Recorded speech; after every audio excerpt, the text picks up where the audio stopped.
Good afternoon. It is Saturday, March 10th, 2018. It is a hockey day in San Jose, and, well, I guess you can go celebrate it if you're a Caps fan. Unfortunately for the Sharks, they're on the wrong end of a backup goaltender looking like a Vezina candidate. They lose 2-0 to the Washington Capitals. Welcome to the first of a day-night doubleheader for Teal Town After Dark. I am Eric Cura, rocking my old school San Jose State jersey, of course, since it's hockey day in San Jose. We'll get to all that in a little bit later. But, of course, if you want to be a part of the show, use the hashtag TealTownUSA. You can also join us with, fellow Sharks fans in the YouTube chat on the page or the app. But also make sure you're following us on Facebook, Twitter, Instagram, SoundCloud, and YouTube. With me this afternoon is Chris, GWS. How are you, good sir? Hey, what's going on? I don't know if we're still feeling the influences of that earthquakes night or whatever it was. These two soccer scores in a row. A riveting matchup between the Earthquakes and DC United. That was an opportunity in front. That was a bloody chance, but they couldn't get it away. I think they had like 3 goalposts in the game. That's where we could just slid Mike Emmerich into it, where you could say, "Hit the post with the shot." All right. Well, sorry. We'll stop right there. But I'm sure the World Cup is later this year. That's right. Yeah, it's 2018. Yep. That's right. World Cup After Dark. We'll have it covered for you. And it looks like an opportunity for. Yeah, I don't know. No. From soccer. All right. So let's grip it and rip it like Nicholas Backstrom did and talk about this game. And this game did start out just like the Sharks Blues game, where the Sharks pretty much dominated the gameplay. They outshot the Sharks outshot the Caps 12-6 this afternoon, where the kind of followed the game plan from what they did against the Blues. What did you think of the first? First, I mean, I thought it was interesting. There's both teams are getting their chances in, and there was a lot of back and forth. I think overall the Sharks got the better of the two, but I don't know, there weren't that many really, really dangerous chances. Yeah, they didn't get many. I would say they got they got chances, but they weren't good. To be that as it may, they definitely, and like Felix just says in the chat, Sharks couldn't catch a break today. Other, questionable, where we'll get into. Was surprised they didn't. Yeah, we will get into that right now as the second period comes into play here, where the freaking Capitals come on strong to begin the period, and at one time outshot the Sharks 10-1. The overall stats were 12-3 in favor of the Capitals, and Nicholas Backstrom with a slapper that beats Martin Jones. I think he got a little bit of a piece of it with a minute 28 left in the period. Obviously, this is the thing that everybody's going to be talking about a little bit in the regards to that. It was a controversial goal in that sense, because they were, was it onside? Was it not onside? I mean, what did you think, Chris? Based off of all the freezes I saw, I would say it was probably offsides, and you might have been able to win that. But apparently, the one time in his life Peter DeBoer didn't feel like challenging a goal as offside, you probably could have won it. I mean, yeah, funny how that works. Right? I mean, it's one of those weird things that it's like, okay, PDB, you've been known to make a challenge before, and you don't do it this time. It's quite interesting. Even Randy Hahn tweeted earlier that they were questioning whether or not it was offside, and he even said that they thought they made a good, successful that they didn't do it. So yeah, I'm kind of surprised by that. So we'll see. But shoot, I mean, you would hate to have controversial call go against the Sharks in this sense, though. Because I mean, I would rather have a controversial call go against us and actually try to challenge it, because that looks like one that would have been worth challenging. Because I know there's some people who whinge anytime a goal gets challenged offside, as if the possibility is not, even worth discussing. But it's neither here nor there. Yeah. The Sharks didn't get on the board the entire game regardless. And I was watching the Caps. They weren't content to just sit on that one goal. They were still going after. It wasn't like it changed the dynamic where suddenly they could go into a defensive shell. This is not like the 2008 Nashville Predators or something. This is still the Capitals. You can still score on them when you're down a single goal. So that's where it's like it's controversial, but the Sharks did not score one goal against a backup, against a team that is decent defensively, but is not some defensive monster. This isn't 2008 Nashville or, Minnesota from a number of years ago where they leave four men in their defensive zone for everything. This is a team you can score against. So I don't buy it as much of an excuse. You have to do more. Yeah, and it's a season sweep for the Capitals. I would say since the Cow Palace days. I was going to say, does Uncle Darren have a number on that yet? Because the Sharks owned the Capitals for like a good decade plus, so I don't even know the last time they did that. Uncle Darren said that tonight. Damn it! Shit. Oh no, he did it. I was trying so hard. Good job, Billy Corgan. Yeah, no. Today's game where the Washington Capitals beat the Sharks, October 30th, 1993, according to at Shark Stats in on Twitter. That's Uncle Darren Stevens. It was the 7th ever regular season home game at San Jose Arena that they won this game, and that's just crazy. So.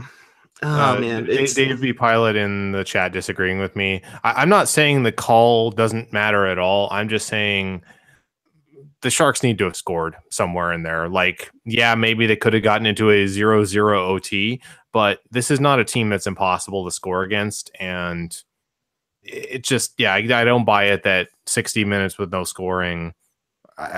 It's not the reason why they lost. They needed to do more offensively. There's a few guys specifically that I will call out that I think were very lackluster offensively, and there's a number of other things strategically, like how they entered the zone. I think the Sharks made a lot. They dug their own grave in many ways today.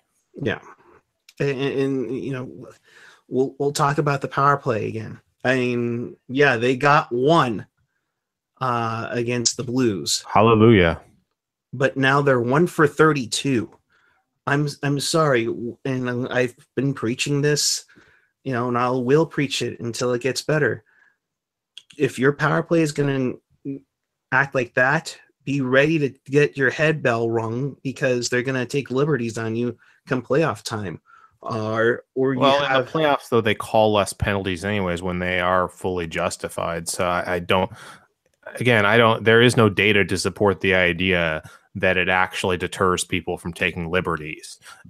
It just actually doesn't. My thinking, though, is that if the team is struggling so badly that they're like, they're not going to do anything on the power play, we can hit them a little harder and make them pay even further. But that's my thought on it. And one of the things I allude to that is that iffy, shot by Tom Wilson on Evander Kane in the second period. What did you think of that? I mean, I didn't have any really strong opinions. I mean, it was iffy, like you said. But I don't know. Again, I think a lot of this came down to the Sharks' offense being ineffective more than the Capitals taking liberties. Even the power play, despite the fact that they went over on the power play today, I don't buy that that's why they lost. Because, just to go into it a little bit now, I'm looking at the numbers 5-on-5, and I see certain guys, Chris Tierney, Donskoy, and Meyer being three prime candidates where they started the vast majority of their non-neutral zone shifts in the offensive zone, and they all got buried in terms of shots for, shots against while they were on the ice. They're spending the majority of their time. They're being given prime shifts. They're being given good starts. They're being given opportunities to do stuff, and they did very little. Then there's the offensive zone entries where how many times did you see four guys stacked up right at the blue line, challenging to meet them at the blue line? Exactly. They try to skate it in, and it gets turned over, and it goes right back the other way. Like there were times the other way too, where they shouldn't have chipped it in when they did chip it in, even though there were guys back. Like there's a reason why teams chip it in sometimes and why they skate it in sometimes. And they seem to be making all the wrong choices. I haven't seen, the numbers for zone entries usually get posted a couple days after by a few people who track these things and, skated in versus dumped in and what the results were.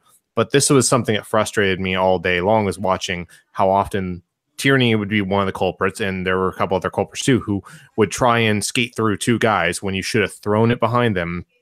I don't know much about the Capitals goalie. Maybe he's some legendary stick handling goalie, but I sure didn't see that.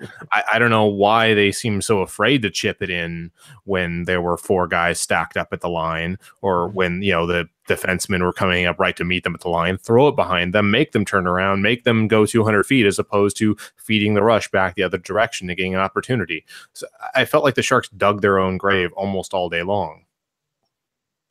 Yeah, I mean, it's like the Capitals knew what they were going to do.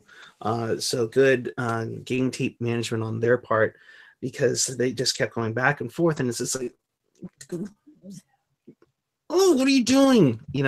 There were the times where you knew the drop pass was coming, and they've been trying to do that a lot lately, and it's like, everything NHL in the chat are resident Capitals fans saying that he is a good stick handler, but by no means legendary. LMAO. Well, yeah, no, I figured as much. I believe Dan Rusnowski also said on the radio he's the second ever German goaltender to get a win in the league. So yay, one for us Germans. Very nice. As Mark German, I can attest to that. So that's a good one.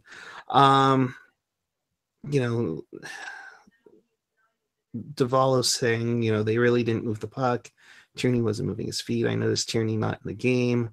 The players are the guys who ultimately are responsible for offense and defense. Oh, yeah, of course. From M. Hackle. Tierney, honestly, is quietly... He has like the quieter version of the Burns syndrome of giveth and taketh away, because he does some great things, and he does, he has some maddening turnovers, and some, it wasn't as much today, but sometimes he thinks he's Joe Thornton, where he tries to make a crazy pass when he should just shoot. But that he's not quite to the extreme of Burns with giveth and taketh away. But I've noticed that about him, that he can do some great things, but he can make some maddeningly bad choices at times too, or not take the shot when it's there, not try to drive the puck in as opposed to skate it in. Those types of things, and today I think that was on display in a lot of different ways. Yeah. Bearded Sharks Guy 661. Hey Tyler, how are you? Good to have you in here. The Sharks are reverting back to last year's and 2015 mistakes, being very transparent about their moves, and opponents are reading it like a children's book. I don't know if I go that far, but I know what he's saying. That definitely, I think part of it is that they're all they've undergone a lot of changes this year without Marlowe, with Thornton being out, and trying to avoid having dry spells. I think Kane is given some life, but also, there's an adjustment period there. He's going to have some great games, but he's probably going to have some rough ones. And they're a team in transition very much, so they're going to have dry spells. And I guess the good thing is, when they've scored 1 goal in 2 games, they managed to win one of those games. Yeah, and they've been on the especially early in the year, they've been on those 3-2, 2-1 ends, but sometimes they just have a reversal of fortune with you in these games. Martin Jones, 24-25 tonight, including that nice breakaway stop after Tierney turned it over on Ovechkin. What did you like from him this afternoon? I mean, he made all the stops he was supposed to make. He gave them a chance. Like I said, the defense and goaltending were not the problem today. The problem was the offense not, just not getting anything on the board. I think some of it was luck. Some of it was, they minimized their own opportunities at times. But overall, I can't complain about how Jones played. Like if he only lets in one goal out of, I think, was it 24, 25 total shots that were thrown his way? I mean, that's above 95%. If your goaltender is above 95%, then he's probably not the reason why you lost. Yes. And to those St. Louis fans out there giving crap to Jake Allen, look at the goal support he's got too, for that matter. So we missed a question in the chat from Felix. Does the power play miss Jumbo at all? Curious as to your thoughts on that. Miss, what do you think? I would think not necessarily miss as much as it's fine. It's had an identity built around him for over a decade. So, and they're already needing to retool that anyways, even with him in the lineup, but now even more so. And they have to retool the identity. And I think it's going to take a while. I mean, if you had to describe how the Sharks power play is, nicely, there isn't really, there isn't much to go on yet. We don't know what it's going to look like for the next 5 years because we really don't know. But I mean, we knew what it looked like for the last 10 because it was built around a couple of very specific guys and it was very effective for most of that decade. And it's in transition. So it was going to be in transition regardless, but now it has to be in transition. I mean, that's not really an answer, but that's my best. Sorry. I would kind of agree with Chris on that. There might be some used to things with the Sharks and Jumbo, and in years past even more so. So, well, I guess I would say there is one thing it is definitely known for. It's known for Burns getting it at the point and throwing at the net pretty much no matter what. There could be 5 guys all lined up directly, or 4 guys lined up directly in front of his shot. He'll still throw it at the net. Exactly. And the one thing like I said on the other night I think it was against the Blues, was I was looking at old footage because I had nothing else to do because I'm in my room and stuck here for a bit. And I was looking at one of the games against Nashville in 2016, and Burns was moving a lot more in the power play as he was throwing those pucks on net.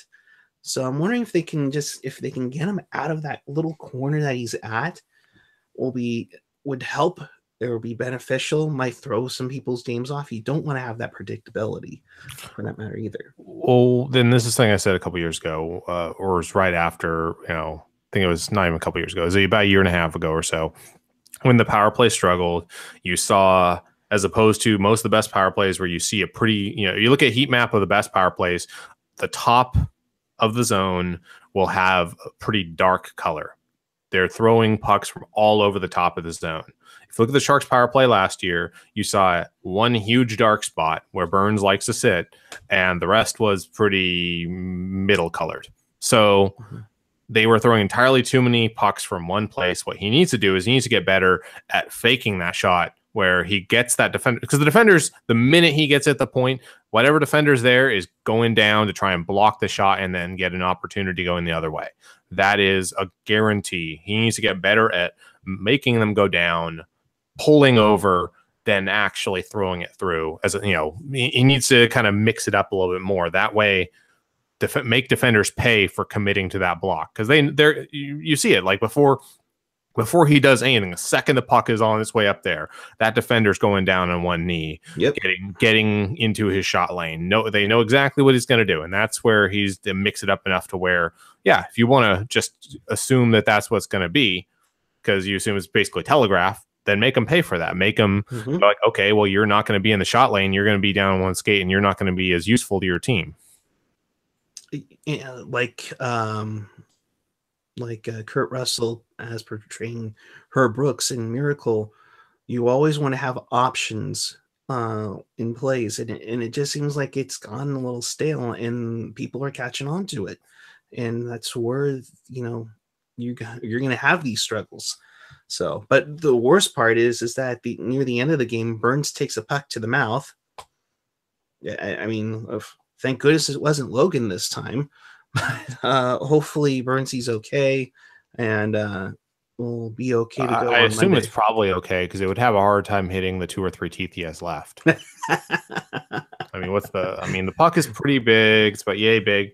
I don't know. As long as it didn't hit the right side of the mouth, maybe. I don't know.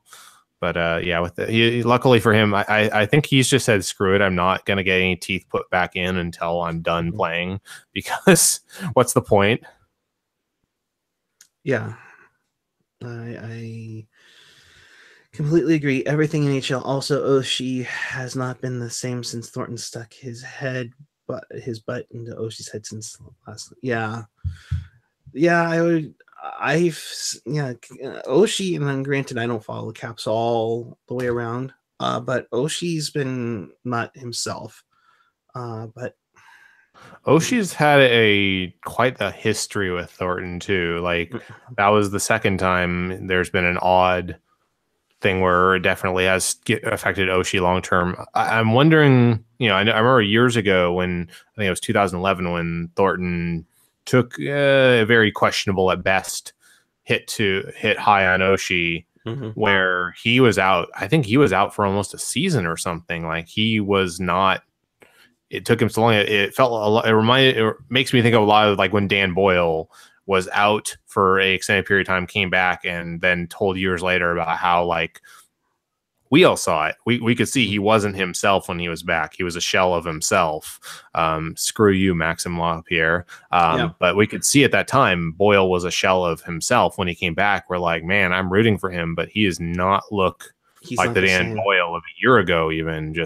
And I think, one more thing that may have contributed in part to that eventual collapse at the end of that season, it was a lot of things. The Vlasic injury is this, but that was one, is that Boyle wasn't really Boyle after that hit. And I wonder, I don't know, Oshie seems to have those reoccurring issues. Yeah, which is scary because he is a phenomenal player, and to not have him be 100% is not a good thing for Washington. I want to welcome all of those who were watching Brody and Curtis without suits Hey now. to Teal Town After Dark. Of course, it's what we call Afternoon Delight. Make sure you hit that subscribe button and also hit that bell that notifies you when we are jumping online. A quick programming note, because it is Hockey Day in San Jose, we will have a Barracuda After Dark following the Barracuda and Monsters. And if you saw Kevin's After Dark last night, this game should be very dynamite. They were going after players like crazy, and the Monsters aren't exactly the greatest team in the AHL, and the Barracuda won 6-2. If you're in the San Jose area, I believe some tickets are still available at $10. In fact, they're having a street rally right now outside the Shark Tank, so go ahead and check that out. But we'll have a Barracuda After Dark following Barracuda and Monsters. But kind of want to jump into this topic that Brody brought up on pregame, Chris, was a NorCal hockey bucket list. I don't know if you were able to see the pregame show today or the Twitter missions. I saw bits and pieces. I didn't see a lot of them because I'm usually, I was telling you, yard work and all that on the weekends. But lucky you. Do fill in though, because I get the idea, but I'll let you go. Yeah, no, he had some ideas, and I would love to have Brody on to talk about this because it's something I really want to bring up on an After Dark or just a Teal Town Live. But let me see if I can pull this up here on the Twitter machine. So I assume if we're talking bucket list, basically we're talking about what things would you want to do for California hockey, or what events or those type of things. Is that the gist of it? That's the gist of it. And here's what he came up with. First locally born NHL star. Yes, we can, as much as we joke about San Ramon native Austin Matthews, we we can't completely take credit because he quickly moved to Arizona after that. Matt Tennyson is probably the most well-known junior Shark to play in the NHL. Of course, today Brooks Orpik was born in San Francisco, played for the Capitals. And he's terrible. And he should feel terrible. Yeah. He's bad and he should feel bad. Yes. Copyright hockey jerk. Cal and Stanford are part of the Pac-12 with at least 6 D1 hockey programs. I would love college hockey to thrive out in California. It would be great. Of course, we all know about San Jose State Ice Hockey. I did a number of years for them as their graphic designer. And they are a club program. If you're ever able to jump over to Solar for America Ice, I think they start like in late September and play through February. I think right now their club hockey championships are going on actually this weekend. Multiple places to watch hockey. I think many people can complain about maybe outside of San Jose trying to find with the game on with the sound up. You know, I mean, Stanley's is great, you know, and all those fun things, but you know, for like me, I'm out in Concord. It's tough to go anywhere except for your house to watch the game and have people do it.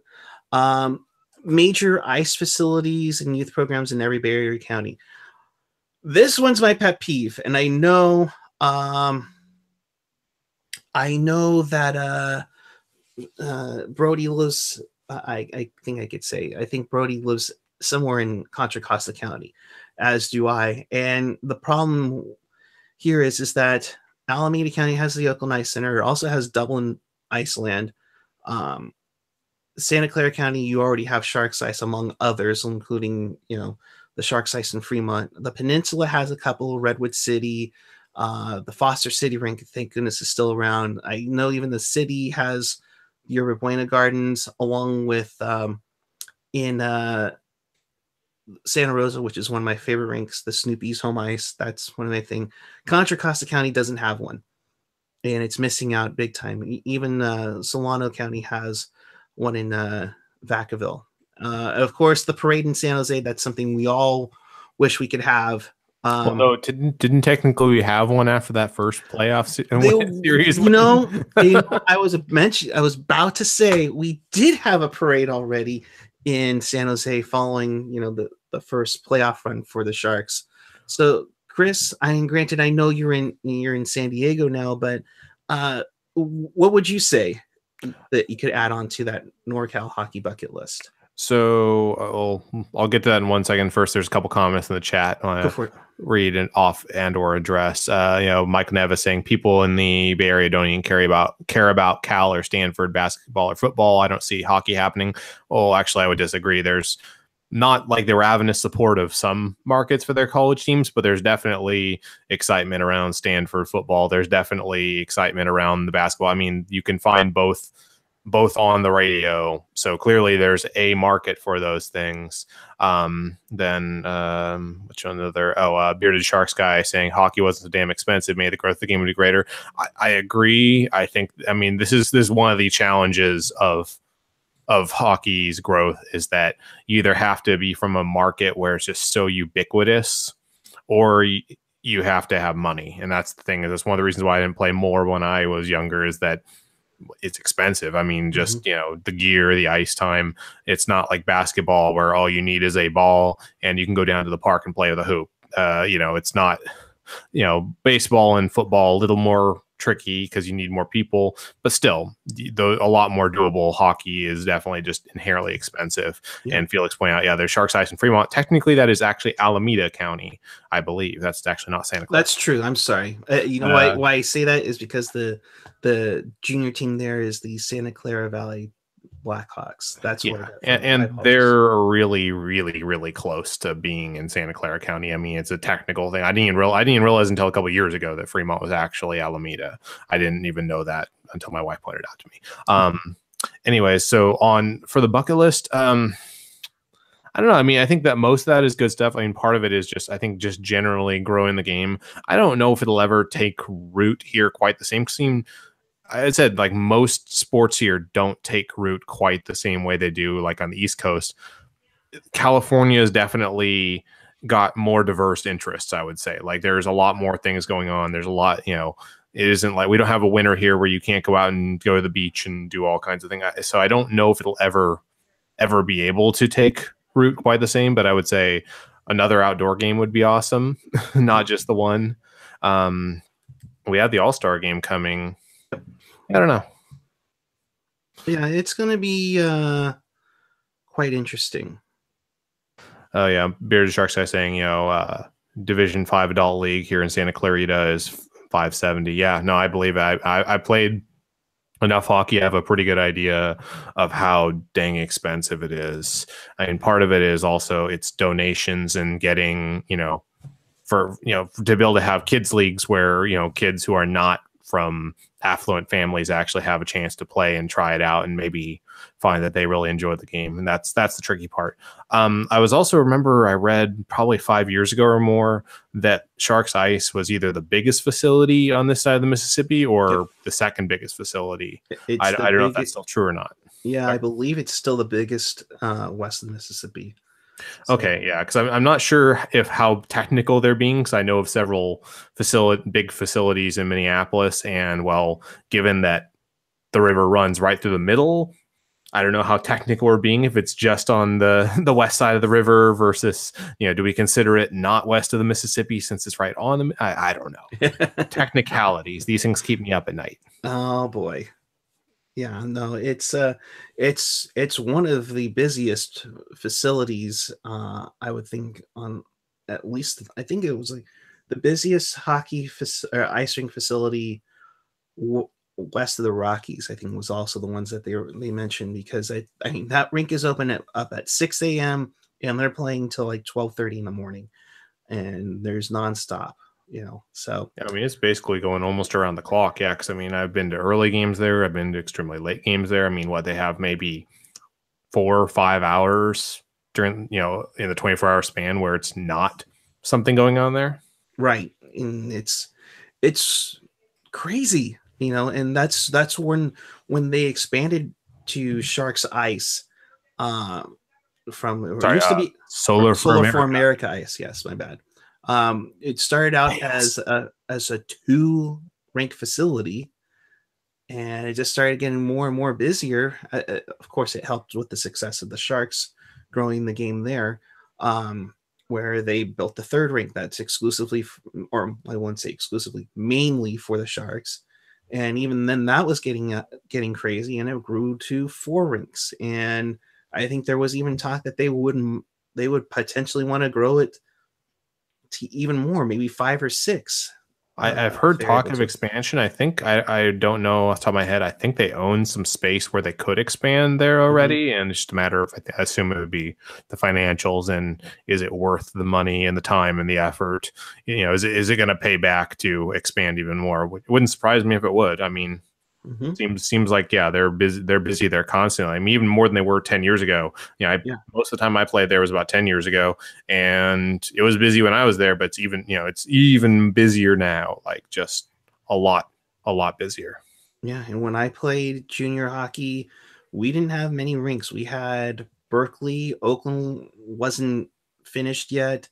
They had just opened up the then named Ice Center. You also had the Eastridge rink going. You had Redwood City and Belmont and Santa Rosa and Stockton and Sacramento. Those were pretty much all the rinks you had going. Now, I mean, alone at Solar for America Ice, you have 4, so that's great.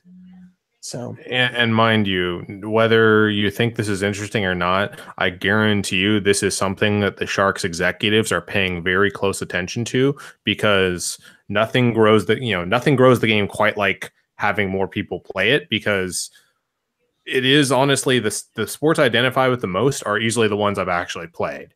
Like, I don't identify with soccer much because I haven't played soccer since I was very, very young, but I played all the other major American sports quite a bit, even into being an adult. And that's something that, they have to pay attention to, because they know if there's kids who play it, kids will understand it better. They'll like it better. They'll watch it. That's how you build up your fan base.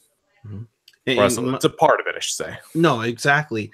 And Mike Nevis in the chat, I think if high school started to have more hockey, that'd be a huge boost. I think Santa Rosa has high school hockey. They do.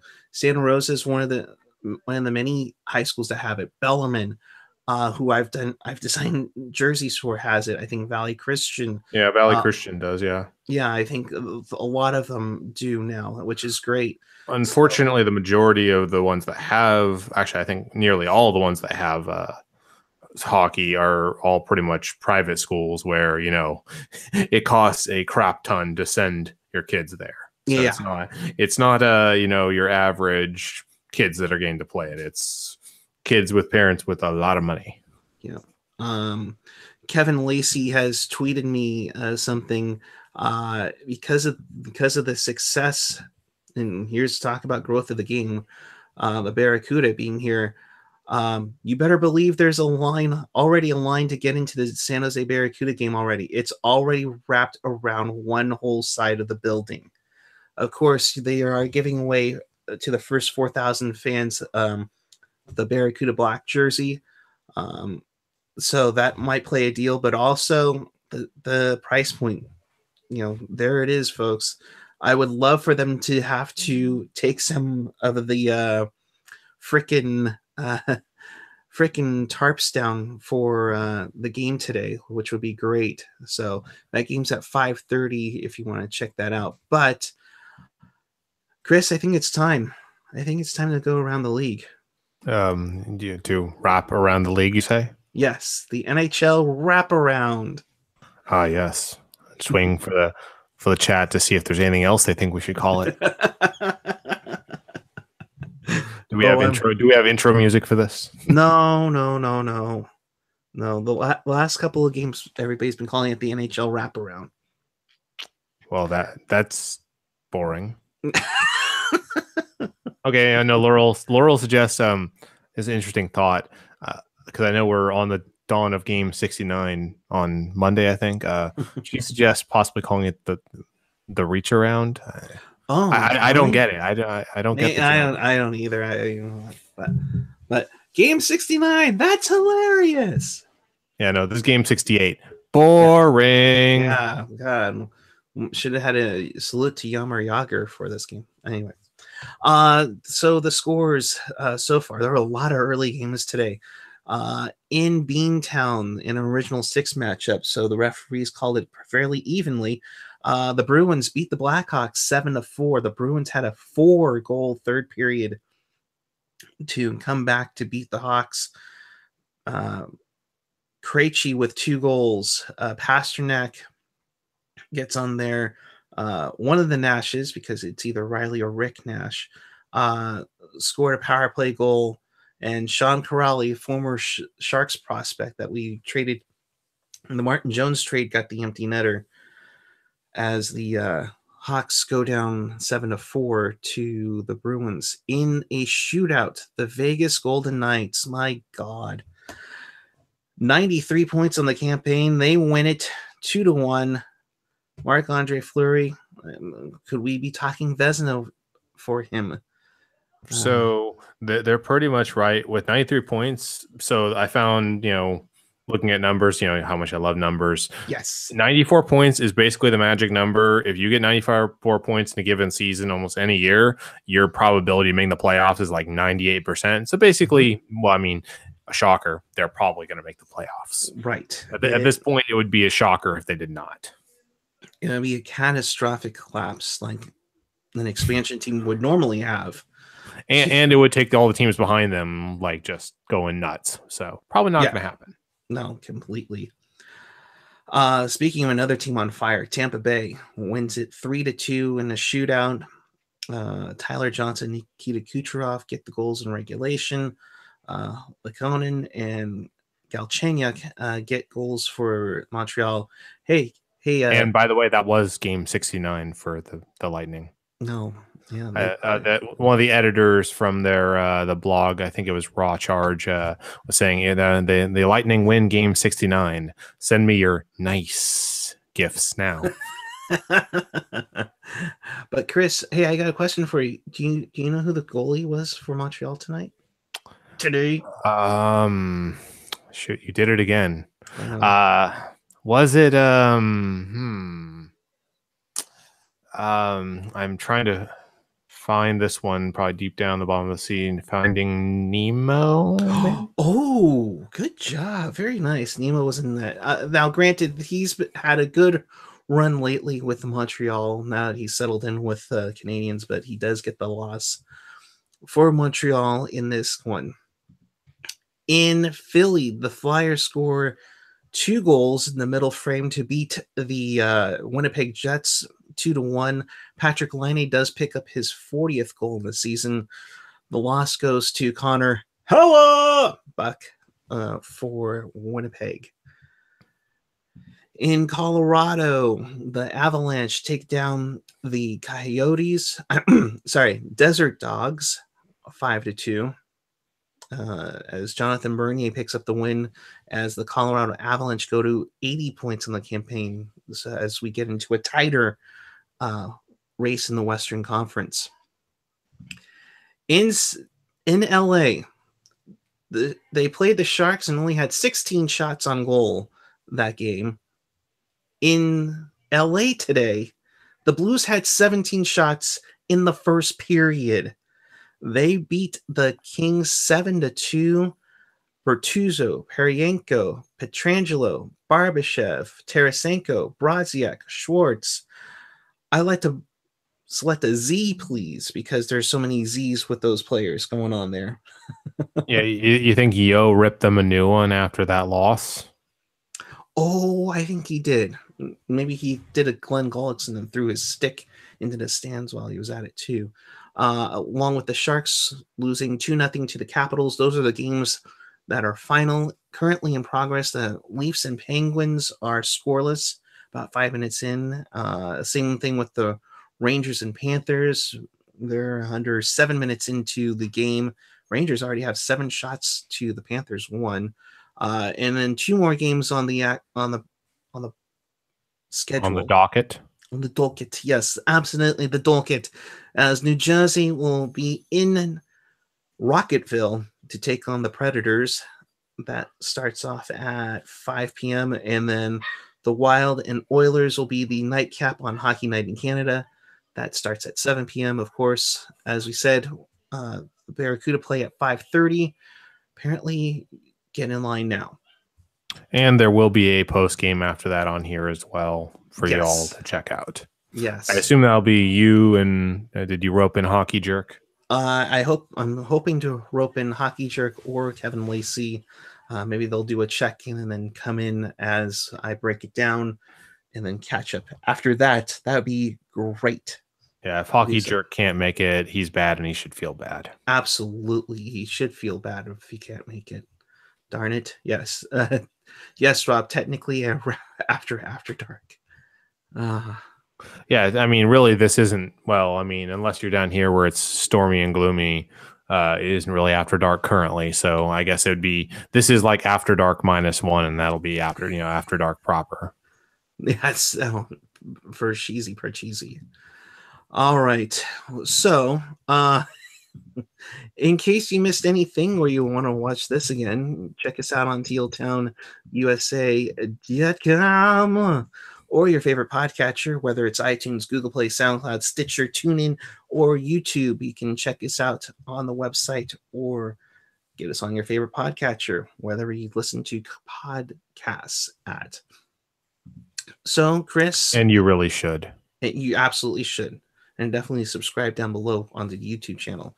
We are at 644.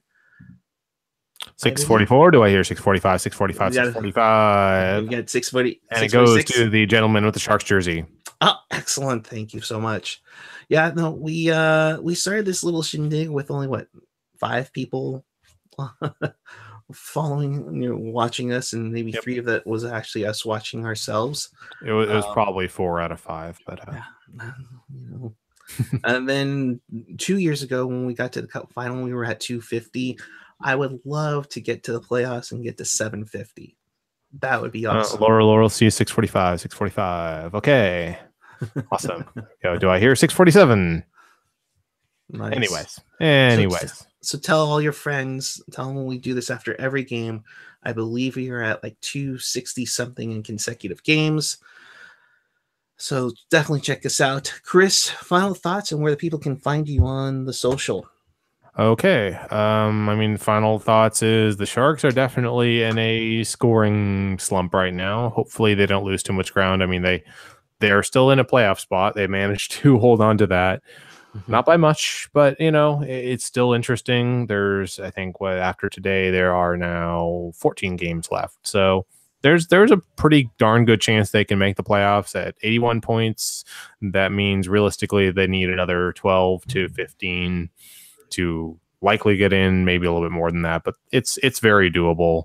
They need to be a little bit above 500 and they'll probably make the playoffs. So it'll be interesting no matter what happens. If you actually want to hear what I have to say, I don't know why you would, but you can find my terrible tweets on Twitter at ChrisJWS and pretty much every other social media, same handle. I completely concur. You should check his Twitter out. He has some great witty insight. Half the time it's just me complaining about things like, earlier at the grocery store, I was like, so when I see these lines that say 15 items or less, and I see the people in them, I'm like, do they not either, is it because people don't know how to read, or it's because they don't know how to do math, or both? Or I don't know. That's thoughts like that you can get on my Twitter feed. Or they don't give a crap and try to sneak in anyways. Yeah, no, I see people with entire cartfuls, like 15 items or less. Yeah. Anyways. Gotcha. You can always follow me at Puckeye14 on the Twitter and Instagram. My final thought is you'll get to see more of me later on for Barracuda After Dark. So check that out. But overall, Sharks, let's get some scoring going. We don't need to get fancy. We do need to get creative, and we need to get out and make sure we win some hockey. Of course, on the Sharks side, we will be back with you following the game on Monday night. Sharks and Red Wings, the classic rivalry, absolutely classic rivalry. We'll be back for you then. Also, we'll be back after the game tonight between Barracuda and the Monsters. That just sounds weird. I don't know, but that's minor league hockey for you. So until then, we will see you later this evening and on Monday night. Keep it real, keep it teal, keep it real teal. See you later this evening.